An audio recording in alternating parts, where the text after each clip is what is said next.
सब्जी नहीं लाए थे, लड़कों का लोन पीस के सुखा के खवा दे सवा दे थे बेटा कि बेटा आज सब्जी नहीं आ पाई, बेटा नमक से खा लियो। नमक बेटा बोला कि मम्मी पेट नहीं भरा थे, हर बेटा सो जाओ, पानी पी के सो जाओ।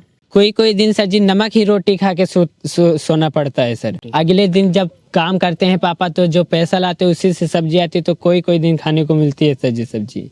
गरीबी क्या होती है ये वो लोग कभी नहीं समझ सकते जो एसी वाले कमरों में बैठकर 500 की तो कॉफी ही पी जाते हैं। यहाँ पर कॉफी से कोई परहेज नहीं है और एसी से भी नहीं है। कहने का आलम सिर्फ इतना है कि गरीबी महसूस करने के लिए आपको गरीबी से होकर गुजरना पड़ता है, उन हालातों में जीना पड़ता है, तभी आप उस बेबसी उस आलम को महसूस कर पाते हैं, फील कर पाते हैं। आज की कहानी जो हम आपको दिखाने जा रहे हैं वो सिर्फ एक कहानी नहीं है, बल्कि उस सिस्टम के गाल पर जोरदार तमाचा है, उन हालातों के गाल पर तमाचा है और उस सोच के गाल पर तमाचा है जो ये सोचता है कि गरीब का बच्चा कभी आसमान नहीं छू सकता, एक चपरासी का बच्चा चपरासी ही बनेगा और अधिकारी और कलेक्टर का बच्चा कलेक्टर बनेगा। उसी सोच पर यह तमाचा है। ये कहानी बाराबंकी के निजामपुर गांव के करण की है। एक ऐसा गांव जहां पर आज तक किसी ने हाई स्कूल की परीक्षा पास नहीं की है। ध्यान से सुनिएगा, एक ऐसा गांव जहां पर आज तक किसी ने 10वीं की परीक्षा पास ही नहीं की है। जिस बच्चे के घर में बिजली का बल्ब तक नहीं है, जो रात भर अपने हाथ में मोबाइल की फ्लैशलाइट पकड़कर 10वीं की परीक्षा देता है। एक हाथ में मोबाइल का टॉर्च जलाता है और दूसरे हाथ से पन्ना पलटता है। ऐसे आलम में करण ने 10वीं की परीक्षा में 64% अंक जो है वो प्राप्त की हैं, इतिहास रचा है। 64% अंक। बहुत सारे लोग कहेंगे कि इतना कम मार्क्स, इसके लिए खबर बनाने की क्या जरूरत है, हम तो 98, 99 पॉइंट कुछ फीसदी अंक लाने वाले बच्चों को भी जानते हैं। फिर ऐसे में करण का ऐसा कौन सा खास बात है, ऐसी कौन सा उसने तीर मार लिया है कि उस पर खबर बन रही है। यहाँ बात सिर्फ 64% अंक की नहीं हो रही है, यहाँ बात हो रही है उस हालात की जिस हालात में करण ने इस अंक को प्राप्त किया है। हम में से अधिकतर लोग ऐसे हालातों में टूटकर बिखर जाते हैं। हमारी नियति में यही लिखा है, सोचकर बैठ जाते हैं।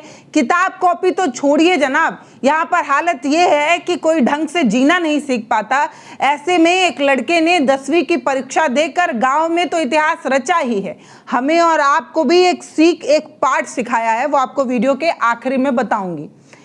ये जो लड़का है वो शादियों में 5 किलो की रोड लाइट अपने सिर पर ढोता हुआ पढ़ाई करता है।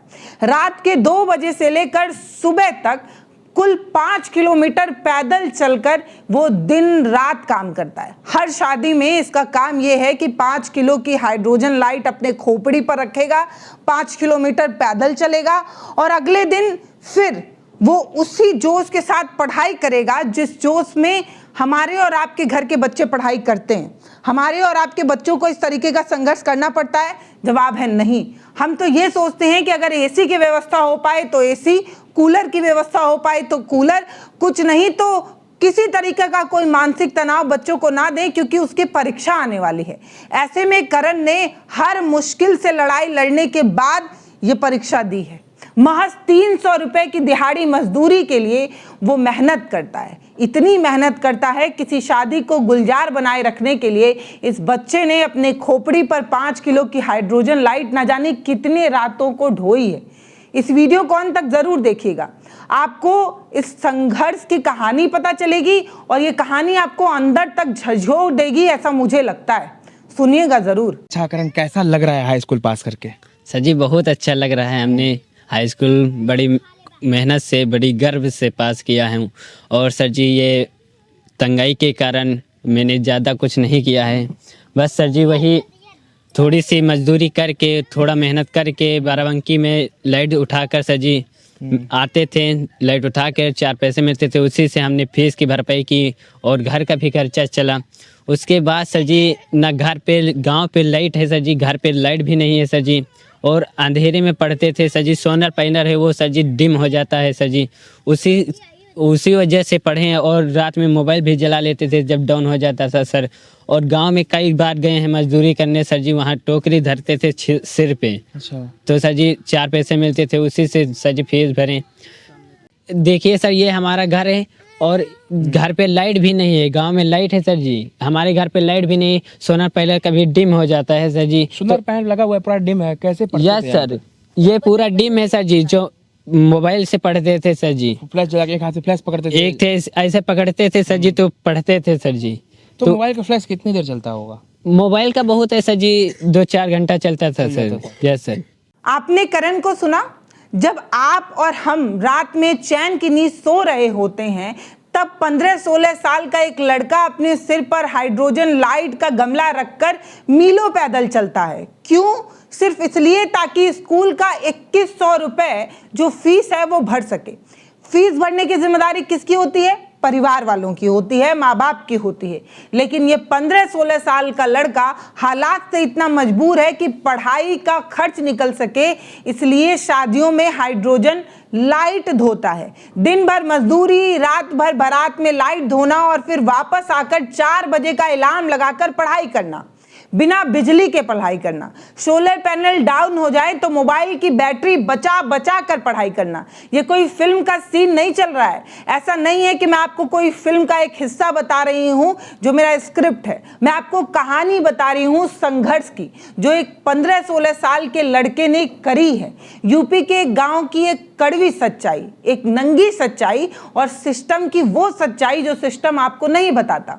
हम यूपी में हैं, हमें 24 घंटे बिजली उपलब्ध होती है, इस तरीके की बात कही जाती है। लेकिन इसी उत्तर प्रदेश में एक लड़के के गांव में आज तक बिजली का बल्ब नहीं पहुंच पाया है, उसकी खोपड़ी पर चमचमाती लाइट नहीं पहुंच पाई है। इसलिए उसका संघर्ष दुगुना हो जाता है, क्योंकि उसको मोबाइल के चार्ज की भी चिंता रहती है। मोबाइल डिस्चार्ज ना हो जाए, इस चिंता में भी वो लाइट कम जलाता है, कम रोशनी में पढ़ाई करता है। और सोचिए उसके बाद वो ये अंक ले आता है। सर जी यहाँ से 2-2:30 बजे दिन में जाते थे सर जी, वहाँ जाते थे सर जी, रात में 4-4 बजे उठाते थे, गमला सिर पे रखते थे सर जी। ऐसे जहाँ तक बारात जाती थी सर जी वहाँ तक लेके जाते थे सर जी। उसके बाद आते थे, लाइट उतारते थे सर जी। फिर उसके बाद जो पैसा मिलता था तो घर आते थे सर जी। उसके बाद अंधेर हो जाता था काफ़ी सर जी, तो लाइट जलाकर भी, मोबाइल जलाकर पढ़े 2-4 घंटे। उसके बाद सर जी नींद आने लगती, फिर सो जाते थे। फिर उधर 4 बजे उठ जाते थे, 1.5 घंटा उधर पढ़ते थे सर जी। फिर स्कूल चले जाते थे सर जी। अच्छा करण, जब सर पे आप रोड लाइट लेके जाते थे, बारातों में ले जाते थे ना? जी सर। तो लेके जाते सर दुखता नहीं था? सर जी सर दुखने लगता, लेकिन मजदूरी के कारण, गरीबी के कारण सर जी करना तो पड़ेगा ही सर जी। परिवार चलाना होता तो सर जी झेलना पड़ता है दुख तकलीफ सर जी। कितने भाई हैं करण आप लोग? 3 भाई हैं, 3 बहन है सर जी। अच्छा। वो कहते हैं ना कि एक माँ अपने बच्चे के सपने को पूरा करने के लिए पूरी दुनिया से लड़ सकती है। शायद सारी माएँ लड़ सकती हैं। करण के माँ बाप दोनों दिहाड़ी मजदूरी करते हैं, 12-12 घंटे खून पसीना एक करके 300 रुपए हाथ में आते हैं, जिसमें से 100 रुपए तो किराए में ही चला जाता है। अब जरा सोचिए कि 200 रुपए में 6 लोगों का परिवार कैसे पलता होगा, क्या खाता होगा और क्या बचा पाता होगा। कई रात ऐसी भी गुजरती है जब घर में सब्जी नहीं बन पाती है, सिर्फ नमक और रोटी और पानी पीकर सोना पड़ता है। कई बार आधे पेट खाकर भी सोना पड़ता है। लेकिन इस माँ ने हार नहीं मानी है। इसने ठान लिया है कि चाहे पेट काटना पड़े, भूख मारनी पड़े, 1-1 रुपया जोड़कर ये अपने बच्चे के शरीर पर वर्दी देखना चाहती है। अपने बच्चे को वर्दी पहना कर ही दम लेगी, ये एक माँ का प्रण है। मुझे लगता है कि ये प्रण जरूर ही पूरा होगा। आपका मन था शुरू से कि हाँ मैं अपने बच्चे को पढ़ाऊँ? हाँ, हमार भैया दिल शुरू से हमार दिल बढ़ा कि आप हम अपन लड़का पढ़ाइबे, चाहे पेट काट के पढ़ाई, चाहे मंजूरी कह के पढ़ाई, चाहे जित न से पढ़ाइबे। बेटा से बोला कि बेटा तुम पढ़ाई करो, हम किसी तरीका से तुमका फीस जमा करबे। एक पैसा से जोड़ जोड़ के जो 100 रुपया 50 रुपया मंजूरी कह के लाई रहे, तुम 100 रुपया काट के 50 रुपया काट के धर ले रहे, 10 रुपया के साग सब्जी लाई रहा, 20 का तो 5 रुपया काट लाई तरह, 1-1 रुपया डाल के 5-5 रुपया जोड़ जोड़ के भैया एक कुज्जे में डाल के फीस जमा की है। अब खुश करी थी खुश हैं आप? ये जो जिद और जुनून है ना, यही इतिहास रचता है। करण की कहानी हमें देश के सबसे युवा आईपीएस अफसर शफीक हसन की याद दिलाता है। अगर आपको याद हो तो पता ही होगा कि गुजरात के शफीक हसन, इनके पिता जो है वो ईंटा ढोने का काम करते हैं। इनकी माँ दूसरे के घरों में रोटियां बनाती हैं, लेकिन शफीक ने हार नहीं मानी। 22 साल की उम्र में यूपीएससी की परीक्षा पास करके देश के सबसे युवा आईपीएस बने। हालात इन्हें मजबूर कर सकते थे, तोड़ सकते थे और रोक भी सकते थे, लेकिन वो रुके नहीं। हालातों से लड़े, भिड़े और युवा आईपीएस बनकर उभरे। याद रखिए, परिस्थितियां चाहे कितनी भी बुरी क्यों ना हो जाए, हालात फौलादी होने चाहिए। इरादे फौलादी जब होते हैं तो मंजिल मिल ही जाती है। करण के अंदर भी वही आईपीएस बनने वाली आग दिखती है। अच्छा, आगे क्या करना है आपको? आगे सर जी हमको पढ़ाई करनी है। यस सर, और आईपीएस बनना है सर जी। वो IPS बनना। यस सर, बहुत बढ़िया। वर्दी पहनकर हमको इस देश का सेवा करना है सर जी। अच्छा, आईपीएस क्यों बनना है आपको? सर जी आईपीएस जो आप लोग देखते हैं सर जी, कार में आए हुए हैं हम सर जी, कहाँ साइकिल है सर जी, साइकिल से कितनी दूर जाते हैं। तो सर जी उसी तरह हम भी जो आसान तरीका होता है सर जी, उसी को हम भी अपनाना चाहते हैं और बड़े से आप बड़े आदमी बनना चाहते हैं सर। अच्छा, पुलिस में जाने का ही आपका मन क्यों है? पुलिस विभाग में ही? यस सर, और समाज को सुधारना है सर जी, और पुलिस को ही बनना हमारा जज्बा है सर जी कि हम एक बार एक ना एक दिन वर्दी पहनेंगे सर जी। बिल्कुल। निजामपुर गांव में आजादी के इतने साल बाद भी आज तक पक्की सड़क नहीं हो पाई है। घरों में लाइटें नहीं हैं, ना ही कोई सरकारी आवास, शौचालय, कुछ भी नहीं है। जब चुनाव आते हैं तो नेता आश्वासन देकर चले जाते हैं, लेकिन जमीनी हकीकत आज भी अंधकार में डूबी हुई है। हमारे कैमरे सच दिखा लेते हैं, लेकिन नेता, मंत्री, अधिकारी को ये नहीं दिख पाता है, न जाने क्यों। सोचिए, लेकिन इस अंधेरे को करण और उसके भाई जैसे लड़कों ने अपने मेहनत के दम पर रोशनी से चीर दिया है। सरकार और प्रशासन को ऐसे हीरों को तराशने की जरूरत है। ना कोई सड़क है, ना कोई व्यवस्था है। बारात की लाइट धोने के लिए मजबूर ये जो परिवार है, इस समस्या, इस पीड़ा को देखने वाला कौन है? तो अभी कैसे प्रेरणा मिली कि हाँ कुछ किया जाए ऐसा कि हाँ एक मिसाल बने? वो अगली चक्कर राम केवल को देखकर सर जी, उनको योगी मोदी ने सम्मानित किया, सतीश शर्मा ने सम्मानित किया। उन्हीं को कुछ देखकर हम भी कोशिश किए सर जी, और आज कामयाब हो गए सर जी। इसी तरह मेहनत करते रहेंगे, आगे भी हमारा सपना है, उसको पूरा करके दिखाएंगे। अगर हौसले बुलंद हो तो किसी भी गरीब को उसकी उड़ान से कोई नहीं रोक सकता, उसे उड़ने से कोई नहीं रोक सकता और आसमान छूने से कोई नहीं रोक सकता। करण ने यह साबित कर दिया है कि हालात, परिस्थिति सिर्फ एक बहाना है। जब आप कुछ कर गुजरने के बारे में सोचते हैं, आपके जुनून में ताकत होती है, तो आप कर जाते हैं। करण ने तो साबित कर दिया। अब हमारी और आपकी बारी है। इस आवाज को इतना दूर तक पहुंचाइए कि अधिकारी और जो मददगार हैं इस होनहार तक मदद पहुंचा पाएं, इस माँ का सपना सच हो पाए। ये हमारी और आपकी जिम्मेदारी है।